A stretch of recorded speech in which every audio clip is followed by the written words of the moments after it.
So I'm going to talk to you a little bit about how I came to discover this process and why I'm here with you today.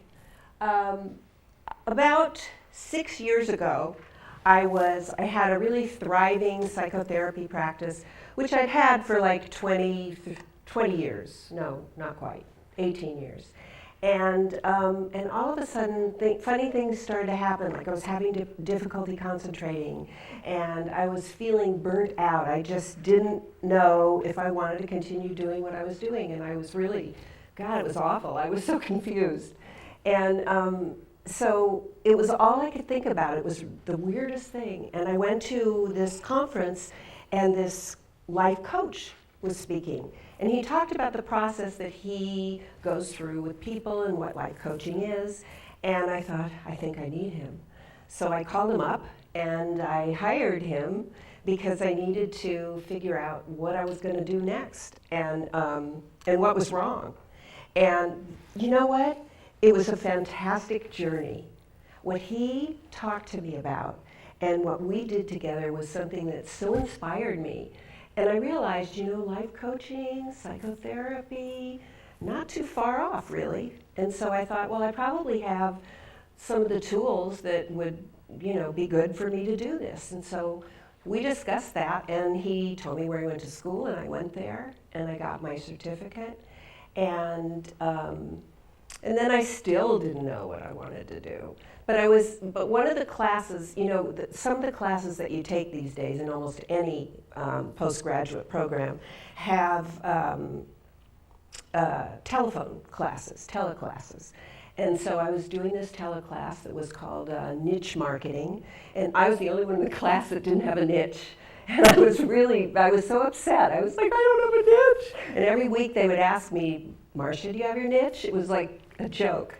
And I went through the whole class and passed it without a niche.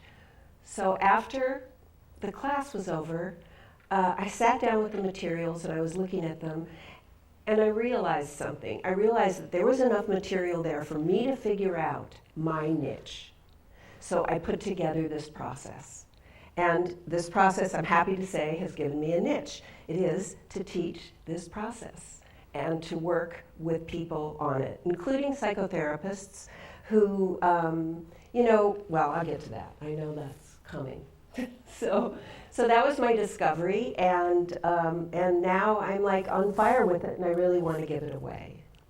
So the process starts with your values. We identify our values and figure out what they are, and what values are, what's most important to us. That's the quick and easy version. And then from the values, once we have those, we write a statement of purpose. And the statement of purpose is an overview. It's like a mission statement, and we'll get more into all these things. Then from the statement of purpose, we write our vision. What do I want my life to look like in a year, 5 years? What is it that what fills me up in thinking about it? And then we write it. And after we've written our vision, it's interesting because as I've been doing this, I've been teaching workshops, and it always happens that the vision has in it several goals. So we take pieces of paper and we put the goal at the top of each sheet, a goal per sheet, and then, okay, come on, oops. I have to point it at that, not that. And then we design action steps. How do I get from here to there? We start with this minute, literally, this minute. What's the very first thing I need to do? And then we go from there. And it's shocking how well that works. Applications for this work. Clients come to us and they're in various stages of being lost in their lives. Many of the clients that have come to me over the years have had, they're not feeling fulfilled in any way, because it's really hard to go after what you want when you're depressed or whatever the case may be, whatever the diagnosis is. So once they start to progress, once we work with them for a while and they start to progress to a more functioning state, then this work is really good as a tool for thinking about the road ahead, because psychotherapy doesn't stop with addressing issues, I don't think. I think it stops only after we've got them going in a different life, if that's what they need. So, and many of the clients seem to. Also young adults. I work a lot with young adults who, really, maybe they've been through college, but they still don't know what it is exactly they want to do. Maybe they studied this, they studied that, and especially in today's economy, where getting jobs is really hard, where you have to be thinking about how to create something that people need. I mean, there's a lot of confusion. So this population particularly has done well working on this. And then anyone looking to make changes in their lives. That could be a woman who has raised her children and now they're pretty much out of the house, or they're in high school, and she figures she wants to do something for her. And she doesn't know what it is. She's lost. So this is good for that as well. We need some tools to back us up when we do this work. Affirmations are a wonderful tool because, a lot of this work really is kind of like doing what you don't really feel ready to do, but doing the behavior to get you there. And a lot of us are familiar with that way of thinking. And so affirmations help a lot. Affirmations are always in the present. So it is not I will, it is I do, even if you don't yet. They help us with our intention. You know what your intention is going to be, so you look at it and you create affirmations like, I am a really good speaker. That was my affirmation for a long time. You'll decide about that, but don't tell me. Affirmations help us to stay focused. They help us to stay on point. If you have your affirmations that you have to say every morning, and they change, of course, as you go through the process, then you're going to stay focused on what it is that you have decided to be focused on, because life is busy, and it's really hard to stay focused, really hard. And my favorite thing about affirmations is they help us whether we believe them or not, because a lot of times you'll be looking in the old story, you're looking in the mirror saying, I am beautiful. And then you go, God, no, I'm not. But the fact is, if you don't do the no, I'm not part, and you just do the I am part, eventually it's going to make you feel better. Okay, only need one microphone, right? So that's one of the tools that's good. Another one is meditation, which you already mentioned. Meditation is a tool for our best work. It really is. I mean, it's funny how meditation works. I only understand some of it, really, because there's a magic part that's just wonderful. It helps you with mindfulness, with being aware of what it is you're doing in that moment, of not doing something and not knowing where you are, not just sort of ambling through life, not thinking. It keeps you in the moment. It's really a good thing. And it helps, obviously, that helps you focus. And then it helps with the creativity and freedom. We all have creativity. We're all creative beings, some way or another. And our creativity differs. But what it really helps you to do is think outside the box. Because when you're meditating, you're not using your right brain. You are really not. You're using a more intuitive part of yourself that has so much to tell you about yourself. It's magnificent. Any form of meditation works. It doesn't matter. There's the kind of meditation where you focus on your breath. There's transcendental meditation where you focus on a mantra. There's prayer meditation, I forget what they call that. Passage meditation. There's passage meditation where you focus on a prayer or some passage which really has meaning, and you memorize it, and then you very slowly say it as you meditate. What they all have in common is they keep you focused away from the world. You know, like I'll be meditating, I do transcendental meditation, so I'll be meditating, and then all of a sudden it's like, oh my God, I forgot to do the laundry. And it'll break it up for me. And all I have to do is go back to my mantra, and I'm back. So all meditation has this, and meditation's really easy. The only part that's hard is getting to the chair and staying there for whatever period of time you're going to meditate. Then if you just do the exercise that is that meditation, it works. It just works. So, meditation also, because you do it every day, some people do it once, some people do it twice a day. But if you do it every day, it will provide you with a kind of consistency that's a springboard for everything else you do. It informs your entire life, it really does. Okay, come on. Okay, let's talk about values, the first part of this. Values are not tangible. They represent who we are and what matters most to us, to our lives, as I said. They help us to discover our authentic selves. You know, when you're searching around for your values, you really are looking deep within. It's a really interesting process.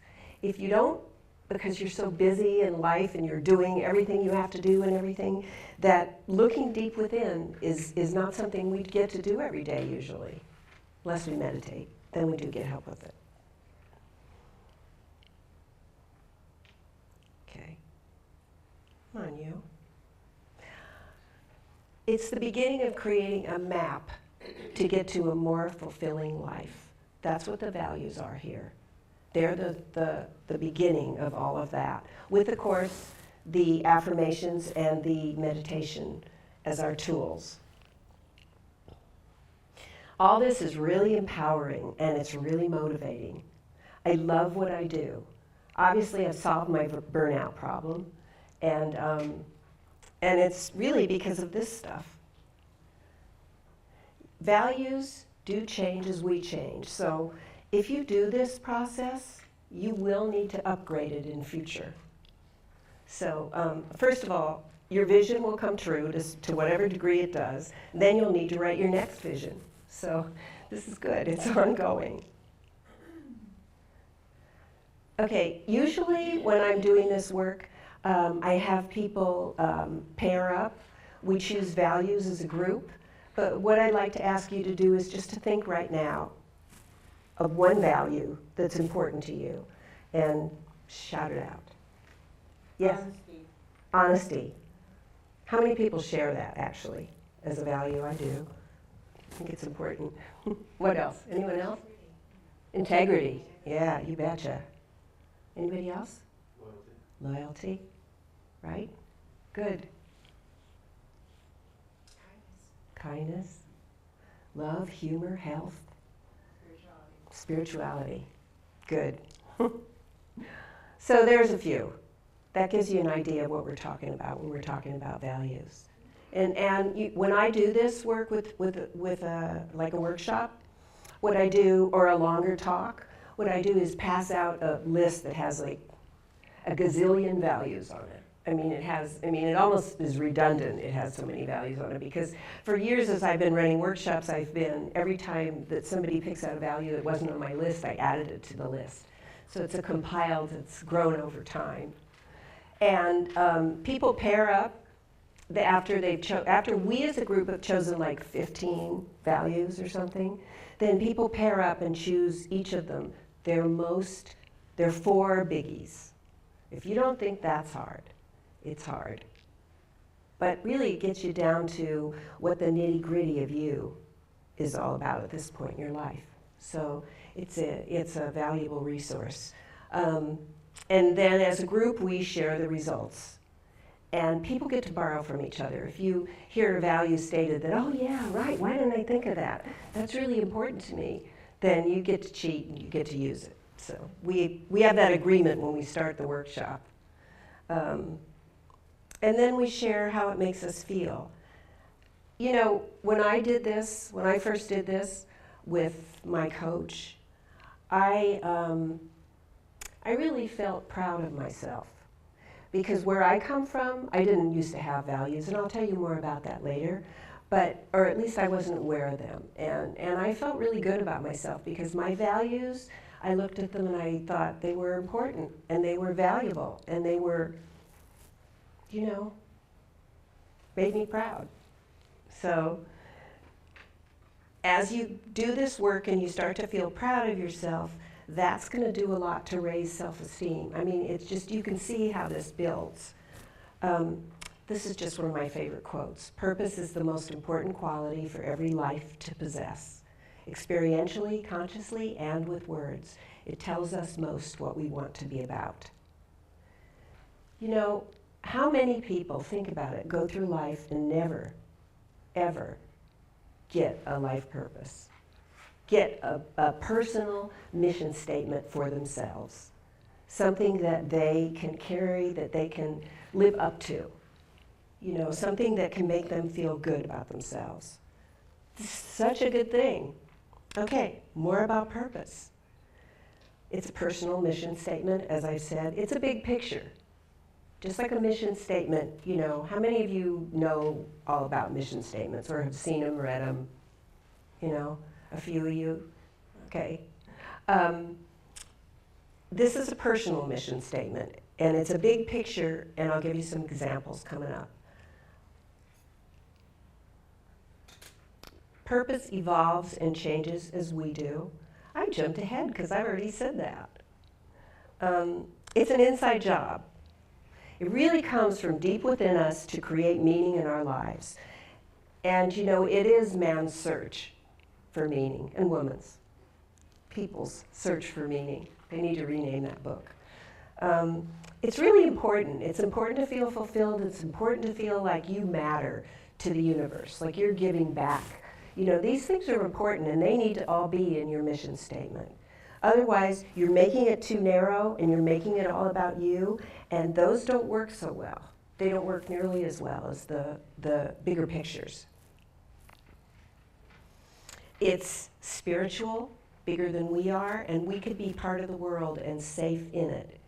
If I have a mission, it's funny, with my purpose, with my statement of purpose, I feel good about myself. It's not the only thing, but through the years, the things that I've done to work on myself have really made me feel a part of the world. And in my statement of purpose, I include other people, giving back, being of service. And I think that that's really important because I think that's what makes us feel a part of the universe, a part of each other. Because we're all human beings and we're not all that different from each other.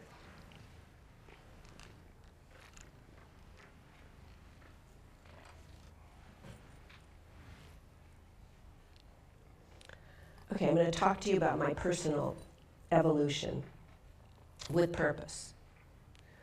Okay, 24 years ago I got sober. I didn't realize it at the time, but that was the first time I ever had a purpose. My purpose was to stay sober. It was to find a higher power, a power greater than myself.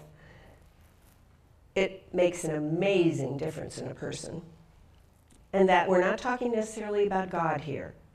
To work the steps of the program that I was involved in and to learn how to live sober. That was my purpose. Okay? That was a pretty narrow purpose. It was all about me, pretty much, and it was valuable. But once I had achieved that purpose and I was moving on with my life, I found that it was really important. I had already started to learn about these expansions of purpose, about the world, about my family, about my fellows. And so service to family and friends became important to me. And my career, the advancement of it, and how I was going to fit in with the world with it became important to me. And the environment, I care so much about the environment. Wish one person could. Well, one person after one person after one person, we can do it. This work, which is really intuitive, has some marvelous results. deeper results with knowledge of self, as I've mentioned. It heightens one's self-esteem, and if you keep doing it, it keeps on making you feel better and better and better. And that is, well, it doesn't get much better than that, really, because the better I feel, the more I contribute to the world, and the more I can care about other people, and so it goes. And day-to-day spirituality, because it's a pretty, most people tend to be pretty spiritual in their statements of purpose. And by this, I mean doing the right thing. That kind of spirituality, you know, the kind of thing that makes people valuable in this world and feel valuable in this world and feel fulfilled. It fills the human need to feel fulfilled. You know, I did a search when I was starting my book to see how many things had been written on finding meaning or fulfillment. Hundreds, thousands, books, articles. It's obviously really important to the human condition to find meaning in this world.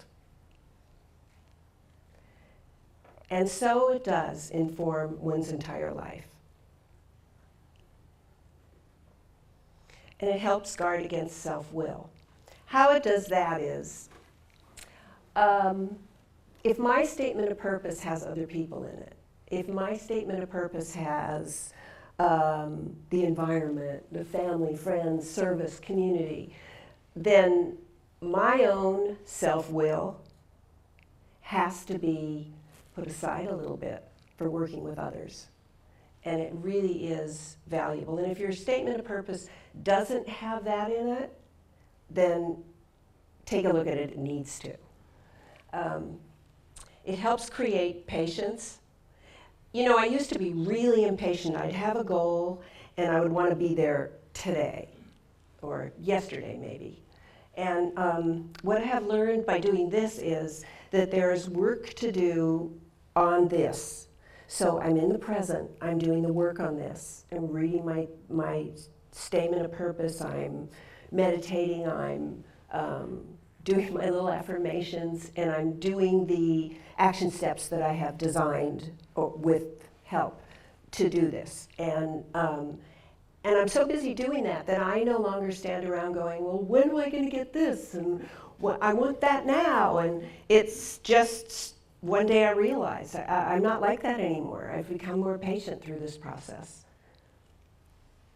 Okay, here's an example. This woman was in one of my workshops, and she wrote this, we were writing our statements of purpose, and she called me over and she said, you know, I don't think I can do this.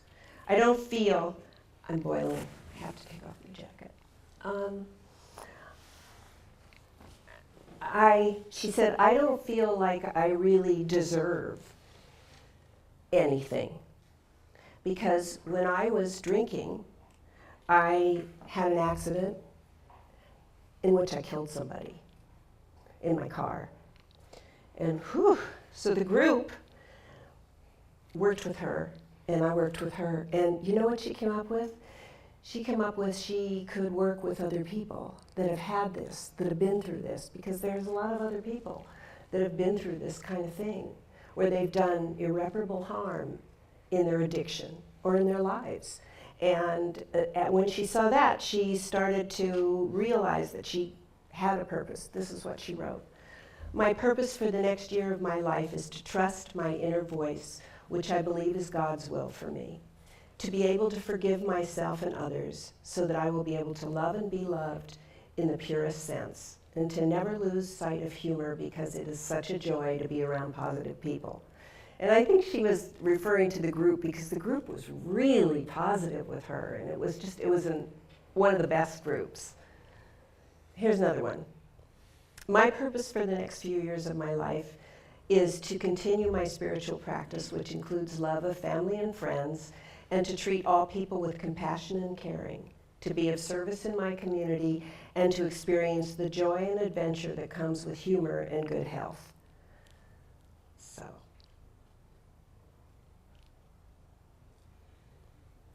moving on. The greatest power in our lives is our capacity to imagine, vision, or dream, not only when we're young, but over and over again throughout our life cycle. It's an essential lifestyle ingredient for the self-renewing adult. And I saw that, and I just really want to be a self-renewing adult.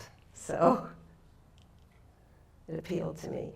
What is a vision? How do we do it? Well, visioning is how we want our lives to look in the future, whatever point you decide. I think it can be anything from 1 year to about 5 years. I don't suggest people look too much further than that in the future, because you have to go bit by bit. And I don't suggest that people don't fill up a year, because a year is not such a huge period of time. But for people that are just getting sober, a year is a perfect time, because actually, if you're just getting sober and that's really all you're doing, and that's what you want to focus on, you can design a vision around that. You can write a purpose for that. And it works really well to have that, because then, you're not going to forget that what you have to do is this, that, So when you write your vision, you need to have details in there, really live it, breathe it, see it, visually, hearing, taste it, smell it. It involves our feelings. It really involves our feelings and our gut. It's a tool for the inspiration that you're going to have in your life, and so attention must be paid. It takes a little while to write a vision. It's not something that, a purpose you can write in an hour. But a vision, maybe you can, but I suggest you take longer. I suggest that you keep rereading it, day after day, and adding and crafting it to be exactly what you see and what you would like to have happen.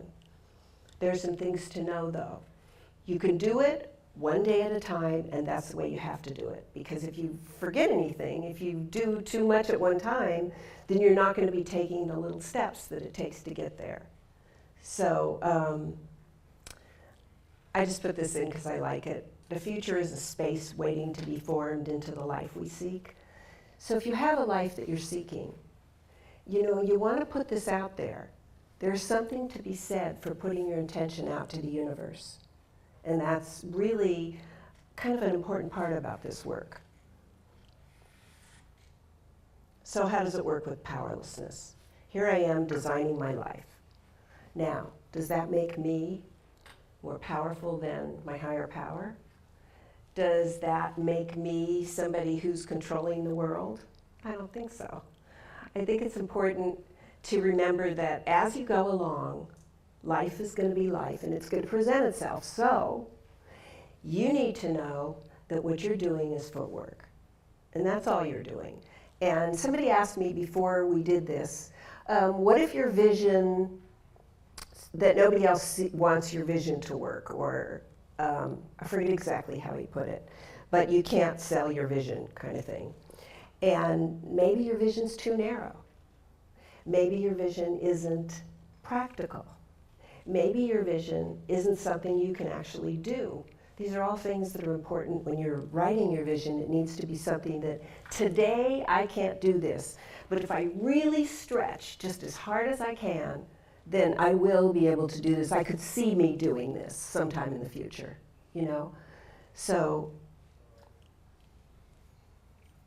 dreams versus visions. Here's dreams. Dreams are a creative process. There are no limits in dreams. If I want to fly without wings, if I want to jump off a building and land on my feet and run across the United States, I could do that. I don't know if I could really do that, though. But I could do that in my dreams. It has no limits. It's very, how when you had a really great dream, how energizing it feels? That's what dreams are made of. And we start with our dreams. We create our vision out of our dreams, but we start with our dreams. They make us feel good, and they're definitely an escape. Whereas visions are a guiding light. We have to stretch to achieve them. They're a beacon that we can look forward at, They're a kind of a series of finish lines, these visions.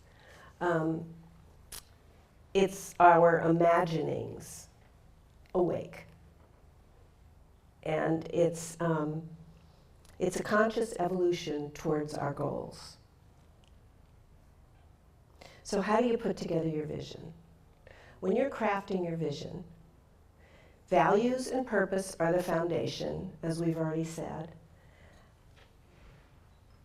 You paint pictures in your mind that express the feelings in your heart. So really and truly, can you see how meditation would have a very valuable place in this?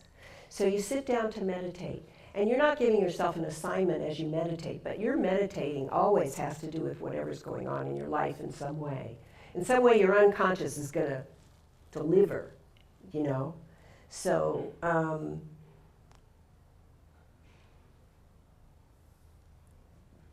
our vision may be beyond our lives now, but within our human grasp, something that's practical and possible. You may need more education, you may need to practice and learn this and do that, but you could do it. You could see yourself doing it, yeah. And it's always a good idea to check with others. You know, like if you've got a sponsor, a therapist, a really good friend, somebody who knows you and who could see whether or not your vision is something that, you know, would work for you. Plus, it's really nice. When I read my vision to my sponsor, she got so excited, and she really said she saw me doing it. And that felt so good. So it's good to check it. And if she'd said, you know, there's one part of this that I don't see you doing, that would have been valuable information for me. Because you never know, right? You never know what you're thinking of. Could be a little off. Okay, come on. There. You want to put a lot of specifics and details in. Why do you want to do that? Because it makes it more real for you. It's more viable. It's more part of you, you know? I mean, I was putting down where I was going to live, what it was going to look like, you know, and I looked around my house, and it really does kind of look like what my vision said, which, well, I guess that's an easy one, because, you know, I already knew what I liked. So, but it's comforting, it's nice. It's nice, and when you're sitting there crafting your vision and you're writing this stuff down, and it's stuff you really want for yourself, and you're thinking, this would feel so good. It already starts to feel good even before you've done it. It may take hours, days, or weeks to write your vision, but my suggestion is not to rush.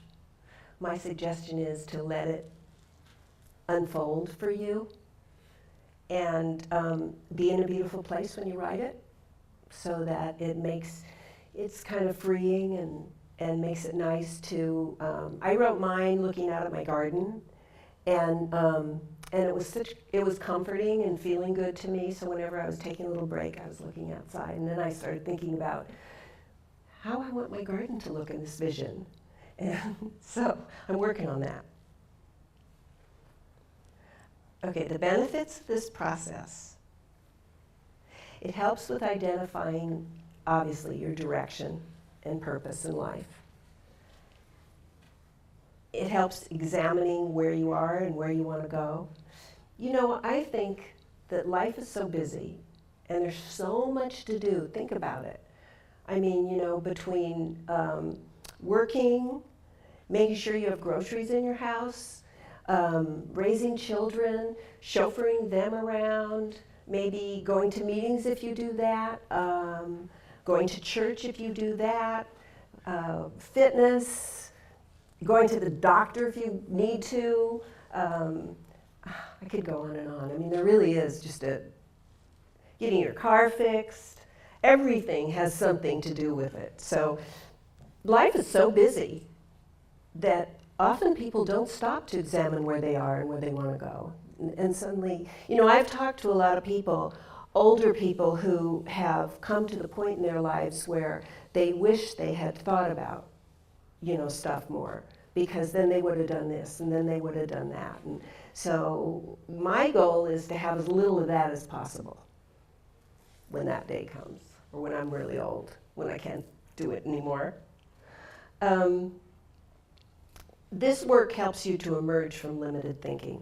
It really does. All the ways that I've designed, that I've talked about, really do help us to create a life that is a little more outside the box than it might have been otherwise. And it gives you better focus on where you're going, and as you'll see, how to get there.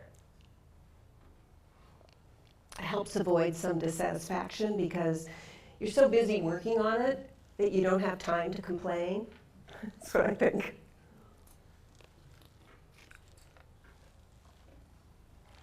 Also, there's many parts of it. There's many parts of this work. Like once you have a vision, then there's the goals, and then there's the action steps. And you have to constantly refine those because you're constantly thinking of, newer, better, different things that you want to do to get there. And it can result in leading a much more passionate life, one that you really feel is purposeful and passionate and makes you happy that you want to do. When our vision begins to take form, we need only flow with it, and that's really true, because once you start going, it does it for you.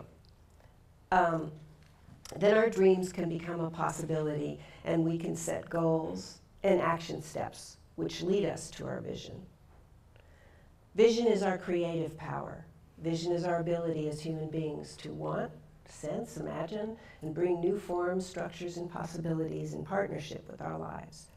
Vision enables us to cooperate with life's higher purpose, reaching far beyond our own limits toward our highest and most passionate aspirations. Okay, let's talk about goals and action steps. So you've written this vision, and it is the story of what your life looks like, let's say, in 5 years. So, and you've talked about everything. You've talked about your work, your family, your friends. You've talked about what it looks like, what it feels like. You've thought about it.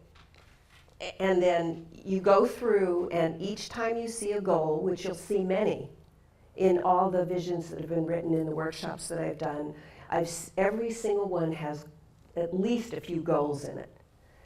You pull each one out and put it on a separate page. And then you start to create action steps. First you look at the goal and you see if this is really a goal you really want to do. If it isn't, you rework your vision. And look at your purpose to make sure that everything is accounted for that's in that, that you want, the overview. And then you start with, what can I do today? And with a lot of the recovering alcoholics that I've worked with on this work, I can tell you it's like 3 out of 5 have to go back to school to do their vision. So they start to, what's the first thing you can do? Well, I can go online and I can see what course of study would work for this. What could I do? And this isn't because they're uneducated, it's because maybe they need some kind of special training for their work that they want to do, or something like that, usually that. And so you start with what I can do today, and I suggest people design 3 action steps each time they sit down to do it per goal. So let's say I have 3 action steps today, and let's say that I do them in 2 days. Then in 2 days, I'm going to make 3 more. But make sure you do them thoroughly, because everything builds to the next thing, of course. Now, as you get further along, it may get harder to find those action steps. You may even need to do research, talk to your friends, see what it is that you're leaving out. Because one person can't do it all. And I really believe if you want to do this work and you don't want to come to a workshop to do it, then you can pair up with somebody who also wants to do it, and you can do it together. And I'm writing a book where I'm putting lots of examples of all this in every part of it, so that people can actually use the book as a workbook. This is me. If you want to get in touch with me to further discuss any of this, please feel free to email me or call me, because I would love to talk to you. It would be my pleasure. Are there any questions? What happens when life gets in the way of your purpose? I guess what you have to do, and that's happened to me, and I know that what I needed to do was I needed to sit down and figure out what was real and what wasn't real, because a lot of what life brings me, I don't have to do it all. You know, I have to decide what my priorities are and what's necessary to do. I don't have to, you know, like I have rules for myself when I'm writing, and if I follow them, I do really well. And so I just have to remember to follow them. But there are things like don't answer the phone. No matter what, do not answer that telephone. And have it on vibrate so you don't even hear it, you know. And then don't be listening to messages except when you have a scheduled break, you know. And so that way, and I don't write all day long.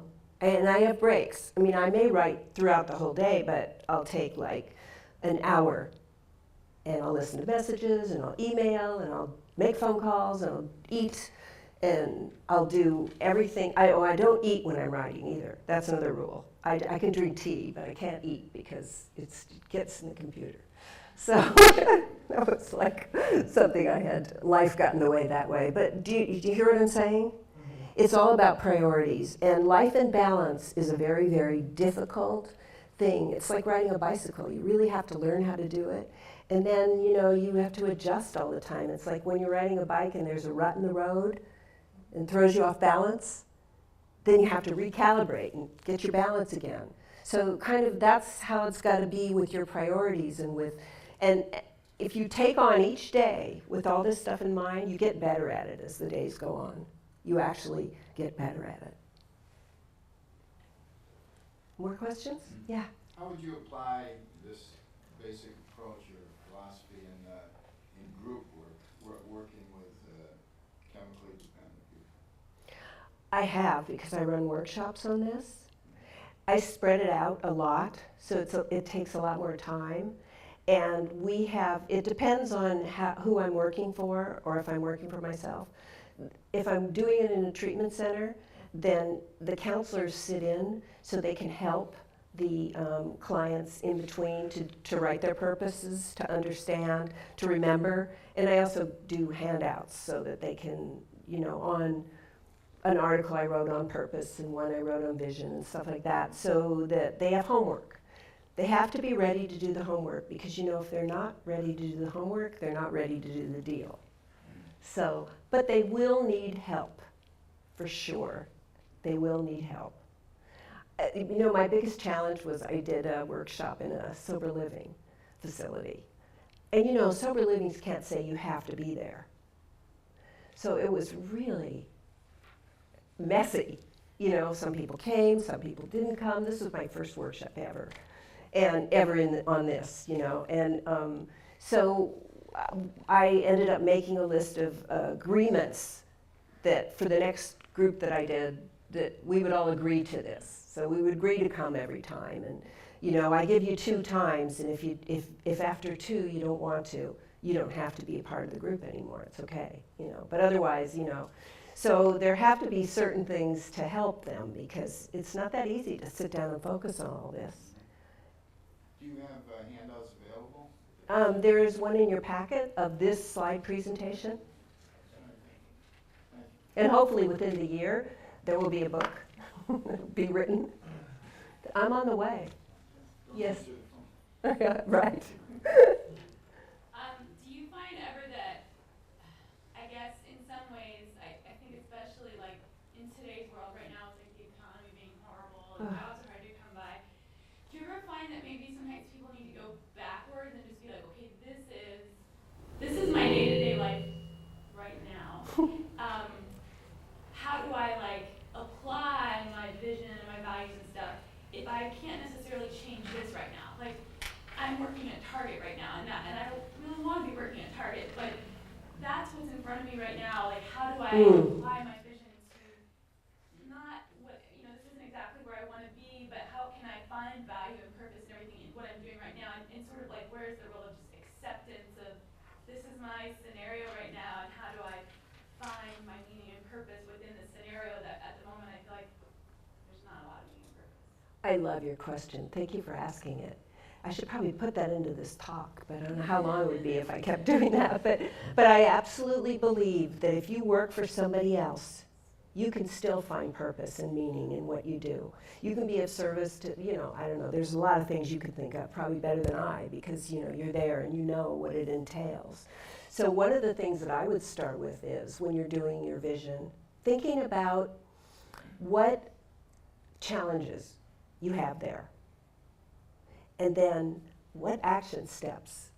Your goals might be to overcome this challenge, that challenge, the other challenge, and put that in your vision, So then you will be writing action steps for yourself to remember to do, to be sure to meditate. Be sure to meditate. And affirmations. I can like what I'm doing. I like what I do. I love serving people, Because the truth is, you are going to run into an awful lot of people doing work like that. And that could be a really fulfilling, meaningful thing if you had your own little purpose going on. So think about your purpose that also works for Target. That kind of thing. So yes, and thank you so much for asking that question. It's really true. So you wouldn't exactly be backing up, but you would be in the present.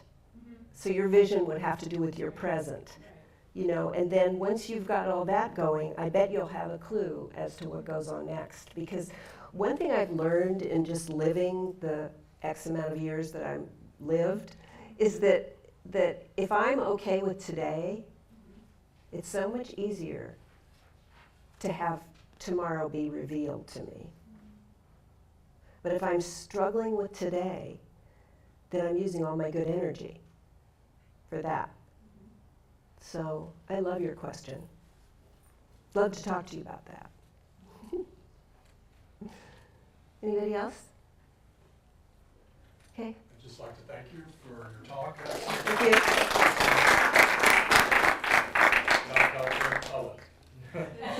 Yeah. Anyway, thank you so much for coming. It's our pleasure having you, and we hope that you can all come again next month.